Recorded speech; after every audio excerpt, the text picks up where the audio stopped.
Hello, guys and girls. Hope everyone is doing well. Now, our collective understanding about pathways, the opportunities, and disappointment has improved, especially in the last couple of years, thanks to this channel as well, a little bit. In this video, I'll share my insights on different career pathways for doctors, like junior doctors, GPs, and specialists, and what we have understood from the successes and failures, and how can we learn from these experiences to help improve our chances. Now, let's talk about the junior doctors. The junior doctors are the most common position, but the competition for this is fierce. Recently, one of my friends whose wife is a pediatrician told me that they are now receiving almost as many as 70 to 80 applications for pediatric registrar and senior resident medical officer position, which has never happened before. So what is the key to landing your first job as a junior medical officer? Well, I have always said that clinical experience is like gold. It means that having at least 1 to 2 years of experience as a medical officer in emergency or acute medical or surgical specialties, or either pediatrics and obs and gynae, back home after completing your internship. Now, I foresee the competition is only going to get more tough. If you want to stand out, you'll need to have some clinical experience under your belt. It's not just about having the qualifications, it's about having the experience to back them up. Over the years, we have seen a shift in medical landscape. If you remember that during COVID times, a lot of openings for the job, and that is when the international medical graduates really got their chance to grab these positions. And now the years have passed and the preference will likely shift towards the doctor who have been working in the Australian medical system for a while. Now you'd imagine that they would have moved on because it's been well over 5 years, but then you would be surprised that people are still in the system, so the major chunk of the jobs will still go to them. So if you want to stand a better chance, you better hurry up and prepare your credentials back at your home. Then there is something that is equally important, which is a well-crafted CV and a stellar interview performance, which are crucial to getting a great job. If you've been lucky enough to get shortlisted for an interview, you're just as likely as anyone who's been shortlisted to get that job. The key is to present yourself well, confidently, and answer those questions specifically in relevance to the job selection criteria and the job description. And there's no point just regurgitating your CV. I've always said that, but try create more novel and more unique ways of addressing, as I said, the job description and the job criteria through the light of your experiences. Now, what about the GPs? Now, GPs have flocked from Middle East, Pakistan, majorly through MRCGP, International Practice Experience Pathway. By the way, there has been a rumor that the practice experience pathway is specifically for GPs will no longer be allowed to come to Australia because these jobs are almost full. But that's not true. There's no such announcement on RACGP website, and the GPs are still being recruited from overseas, particularly through MRCGP International South Asia route. In fact, I recently saw an announcement on MRCGP website that this is the first time in their history of the exam that all seats are full and no one can take the exam because of the competition being so fierce to get these positions. Now, obviously, everybody wants to migrate to Australia and they just can't hurry up for that matter. All these doctors are got my best wishes and best of luck. Yes, the positions are there, but they would be shifting towards a more regional and even some more rural areas. Now, there's also another deal. The MRCGP route for doctors coming to Australia, it's still a preferred path, but there is one thing which has been overlooked. These doctors on GP specialist pathway were partial comparability outcome, meaning they still have to pass the exam. Their registration with APRA is conditional. That is, if they do not pass the exam in 1 to 2 years or within the specified time frame, they will not get a renewal of their registration, meaning they will not be allowed to work as a doctor. Plus, there's one more thing. Especially now you've heard about the expedited pathway for the GP, and for that pathway, the GPs are in full swing and they're coming from 3 major countries: UK, Ireland, and New Zealand. Not so much from New Zealand, but predominant from UK and Ireland. The preference will then be shifted and given to the doctors on expedited pathway from these three countries. And if these doctors who can come, they don't have any obligation to the exams, they don't have any obligations in terms of area where they can come to MM2, MM1, sometimes they can work to, but MM2 definitely, they will be pushing the MRCGP partial comparability doctors to MM3, MM4 and MM5. So even though the jobs have not run out, but they may have moved significantly into the more regional and rural locations, or they will by the time you're ready to come into the Australian market. This is one of the things that you must understand. It's not a free meal. Once you come here, you are on a mission. You have to pass the exam, you have to complete the supervisor reports, and you have to maintain or transition from your limited registration onto the specialist registration working as a GP. That's the only way you can survive in this country as a doctor. The specialist pathway has seen a boom. It's extremely popular.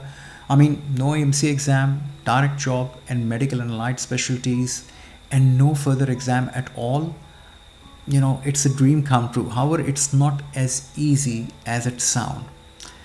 You know, the specialist pathway when it comes to the surgical specialties can be extremely challenging to compare in terms of assessment. For instance, it is tough to compare your, Pakistani or Indian credential to that of Australian trained surgeon in general surgery, neurosurgery, colorectal, upper GI, gynecology, and pediatric surgery. I believe the reason for this difficulty is quite valid. In Australia, most of the official training times for most of the surgical specialties are between 5 to 7 years. These are the official training time, but I kid you not, I have seen local trainees working hard to get into surgical specialties for at least 4 or 5 years. In fact, if you go and visit the Orthopedic Association website, you will come to know an average time to become an orthopedic surgeon is well above 11 years.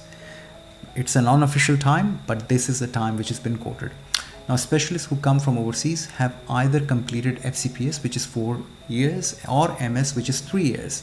And after that, they work as a senior resident or fellows, trying to match to that minimum training requirement, which is, as I said, between 5 and 7 years for surgical training here in Australia. However, many doctors don't have this required number of years, so they're not comparable. Additionally, I have seen that doctors may not have the other criteria laid out. CPD, publication, these are also crucial element. The logbook deficiency. Now here's the thing. The colleges are also looking at the hospitals that you work in, and you're trained and you worked as a fellow. So you see, when you are a consultant and you're working in Australia in a different roles, like you have clinical responsibilities and non-clinical and administrative responsibilities, or sometimes you have other roles that you are quite heavily involved in. But if you're working back home in a small private hospital or multiple private hospitals, which many of these specialists back in India and Pakistan do, then it becomes rather difficult to justify your role as a consultant within the realms of the comparability application. That's why I always maintain the target now is to stick to one job from a good medical hospital or medical facility for the purposes of an application. Now, if you're not doing all of these broad and diversified role, and the hospital, as I said, is very small, private or multiple hospital, the chances of then again the successful comparability outcome become poor. We also know that the surgical specialist assessment via RACS, which is Royal Australian College of Surgeons, can take up to 12 to 18 months. For medical and allied specialties, the things are looking okay. There's a difference between college curriculum and your specialty, like pediatrics and general medicine and cardiology and gastroenterology, and your program. It won't work. You have to understand the specific. For example, if you've done pediatrics back home, there are so many other things in pediatric, like community pediatrics, behavioral pediatrics, and there's child safety protection, child protection issues, which must be embedded in the application forms. Now, we've worked with various participants in our courses, and I have been able to understand that there is some reference to all of these requirements, But if you're filling the form as a lone wolf, then you will easily overlook the depth in the detail required for each of these various components. Now, psychiatrists, on the other hand, are a very clear specialty. Now, you may have heard recently in the media, there's a huge conundrum which is going in psychiatry in Australia. Many of the psychiatrists in New South Wales have resigned because they feel that their salaries are not good. And you may think that it has created somewhat of a gap. Yes, there has been a bit of a gap pre-existing, and this crisis may also elevate that gap. So psychiatrists, when they're doing the specialist comparability application, must have a job before applying for the specialist comparability assessment. So this is quite different. Now, for all surgical specialties, I recommend everyone, and this is through my own experience, pass AMC 1, do AMC 2, and if you get, let's just as an example, even if you get a successful comparability outcome, the jobs which are further required to do that top-up training are extremely competitive in surgical specialty or procedural specialties like cardiology, gastroenterology, respiratory, and all of that. So by doing the AMC, it will help you set your fit in a hospital. So the next job, which is a top-up job, might be much easier for you to do.